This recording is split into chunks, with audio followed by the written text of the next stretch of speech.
Toda quarta-feira você sabe que a gente recebe Sheila Sodré aqui, mas hoje ela traz um companheiro para ajudar nas informações. Bom dia, Sheilinha. Claro, Procurador Fernanda. do Ministério Público do Trabalho, Paulo Germano Costa de Arruda. Seja bem-vindo, viu, Paulo? Bom dia. Bom dia, obrigado.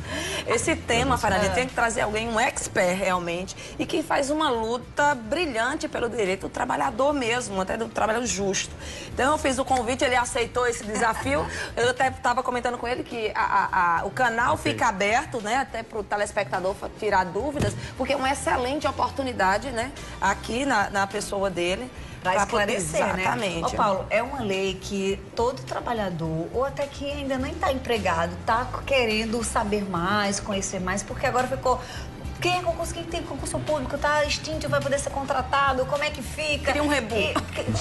Tá trazendo, literalmente, se já não bastasse a aposentadoria, agora vem essa lei da temporária que tá deixando todo mundo assim, de cabelo em pé. Eu citei algumas mudanças, por exemplo, o trabalho temporário, que era de três meses prorrogado por mais 3, agora 6 para... Mas quais são as principais mudanças, caso seja aprovada, sancionada, na verdade, essa lei? Bom dia aos espectadores, bom dia a vocês. Nós temos mudanças na terceirização e mudanças na lei do trabalho temporário. Em relação à lei do trabalho temporário, se ampliou o prazo máximo, que era de 3 meses, agora o prazo passou a ser de 6 meses, podendo ser prorrogado mais por 90 dias. E o que me parece mais grave, esses prazos podem ser alongados mediante acordo ou convenção coletiva. Então, isso de fato, o que é que vai provocar? Vai provocar um elastecimento desses prazos do contrato temporário. O que deveria ser excepcional vai passar a ser regra, vai passar a ter digamos assim, uma repetição, uma amplitude bem maior, com uma grave lesão aos direitos dos trabalhadores. Por quê? Porque o contrato temporário é um contrato que tem término para acabar e o trabalhador se vê privado de uma série de direitos, a exemplo dos 40% do FGTS, da multa do FGTS e do aviso prévio. Nesse caso, olha que dado interessante que ele está trazendo aqui, né? Já vem uma perda muito grande para o trabalhador. O trabalhador está celebrando agora essa liberação do FGTS, das contas inativas, está ajudando muita gente. Aí nessa lei da terceirização já não tem isso. Como é que vai funcionar na prática, Sheila? Uma empresa vai poder contratar uma outra empresa que seria obrigatória a pagar esses direitos? É assim como é que funciona? Não, a grande questão aí, que o procurador pode deixar muito claro, é porque, Fernandinha, na realidade, quem está no dia a dia acompanhando essas perdas do trabalhador já vê que não funciona. Não tinha uma lei sobre, por exemplo, da terceirização, né? Não tinha uma lei, mas por questões de súmula, a Justiça do Trabalho tinha tentado regular e deixar apenas para atividade meio. Dessa forma, eles que estão ali no dia a dia já vê um prejuízo constante. Aqui nos bastidores, o doutor Paulo estava exatamente falando sobre esse prejuízo constante. E a forma como está posta e corre o risco muito grande de ser sancionado, o prejuízo para o trabalhador é maior. E aí, o doutor Paulo citava uma questão que é o INSS. Paulo, que realmente essa perda do trabalhador com essa terceirização que já existe e o que pode vir, né, a acontecer mesmo. Há uma forte pressão também política pela sanção do presidente, né? Ontem à noite eu já vi uma nota do pessoal, dos senadores, em que o presidente tem que sancionar. Isso pode realmente influenciar, essa pressão da classe política pode influenciar o presidente. Você acredita nessa aprovação, Paulo? Pela forma como as coisas estão se desenhando, é muito provável que o presidente sancione esse projeto aprovado pela Câmara. Porém, há uma resistência mesmo no meio parlamentar. Por exemplo, a bancada do PMDB no Senado, né, a bancada do partido do presidente é contra a sanção.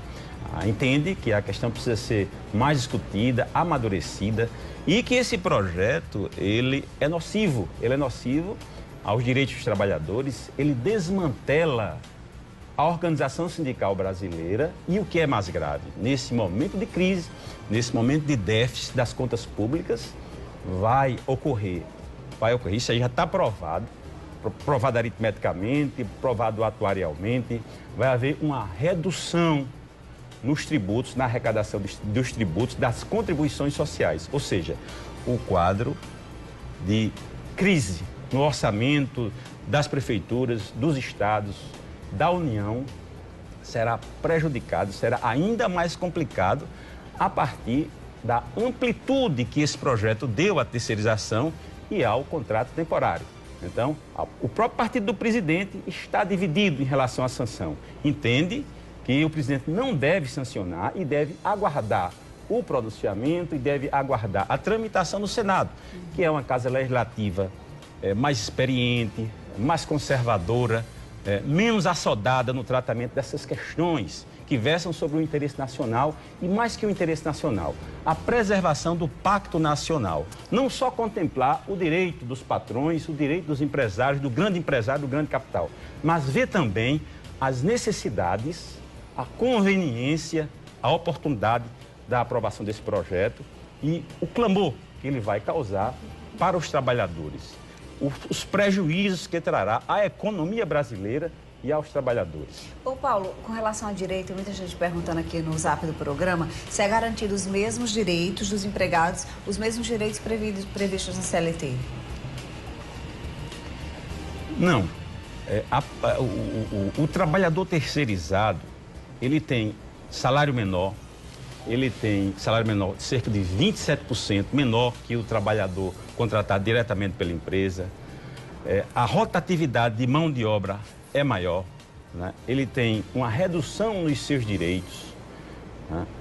Então, o índice de acidentes é muito maior. Para vocês terem ideia, a cada 4 acidentes de trabalho, a cada 5 acidentes de trabalho com óbito no Brasil, 4 são de trabalhadores terceirizados. Olha, que fonte de informação, A cada 10 trabalhadores acidentados no Brasil, 8 ocorrem no trabalho terceirizado.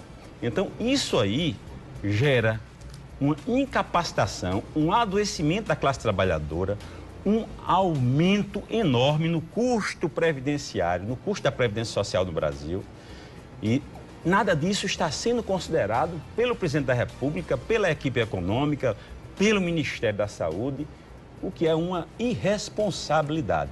Para o governo Temer pagar a conta pelo fato de ser presidente da República sem voto, ele está agindo dessa forma e prejudicando a classe trabalhadora e também com consequências na economia nacional. Então, o que se espera nesse momento é que os trabalhadores, através de veículos como esse, tomem consciência da gravidade do problema, não é? E saiam dessa letargia. O país está no momento de letargia. Eu não vejo as pessoas se manifestarem com a força que deveriam se manifestar. No dia da aprovação desse projeto de lei no Congresso, eu estava numa assembleia no Sindicato dos Motoristas para tratar da dupla função e da empregabilidade dos cobradores. E ao sair da assembleia, recebi a notícia que o Congresso, que a Câmara tinha terminado de aprovar, acabara de aprovar aquele projeto, e não vi sequer uma manifestação de rua, não vi ninguém batendo panela, eu não vi nenhum protesto público, o que me causou estranheza, não é? Como é que de uma hora para outra, não é? O interesse dos trabalhadores, não é precarizado dessa forma, o movimento sindical, a organização sindical brasileira é desmantelada e as pessoas não se levantam, as pessoas não protestam. Eu espero que a população brasileira, que o povo brasileiro, que a classe trabalhadora saia dessa letargia, vá às ruas e impeça que esse crime seja cometido contra a nação, contra a sociedade brasileira. Tem um monte de perguntas, eu tenho que ir para intervalo, mas eu vou deixar aqui. Shelinha, você vai guardando aí para passar para Paulo também aqui, junto comigo. Tem uma pessoa perguntando sobre como é que ficam os contratados da prefeitura. Tem outro rapaz que diz que trabalha com... É o Edivaldo, ele mora em Alhandra. Como é que fica a questão de quem trabalha com eletricidade, né? Ele é eletricista, essa empresa, o funcionário é antigo, ganha um salário, se for temporário, vai ganhar menos. Assim, quem já está empregado passa a ser temporário, não passa? O que é que muda com relação a isso? É automático se não é, né? Essa aqui fala, mas já é aposentadoria, então a gente deixa essas duas, tá? Okay. Quem já está empregado hoje no regime CLT, o que é que muda com a aprovação? Se tem uma história vai ser atingido imediatamente, que não tem a história da greve também, que me parece que... Usar os terceirizados para substituir os trabalhadores em greve. Isso tudo a gente discute no próximo bloco.